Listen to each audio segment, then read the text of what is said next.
আপনি কি এখন মুখটা বন্ধ কেন? এই যে মহিলা, আপনার মুখটা এখন বন্ধ কেন বলেন তো? কি বলছিলেন এতক্ষণ ধরে? মুখটা বন্ধ কেন এখন? দেশ কোথায়? গোপালী?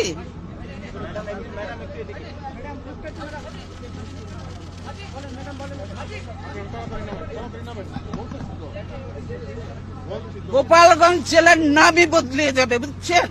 গোপালগঞ্জ আর থাকবে না। আল্লাহর গজব পড়বে আপনারা যা শুরু করে দিয়েছেন। কিন্তু এরকম আমাদের গায়ের উপরে উঠে পড়বেন না। দূরে থাকেন, দূরে থাকেন। আপনাদের জায়গা যেখানে সেখানে।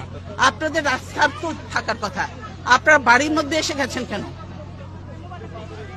কি আপনাদের মেয়েরা তো ঝগড়া করে কেন? মেয়েরা চুপ করো। কয়দিনের চাকরি হয়েছে যে এত কথা বলো?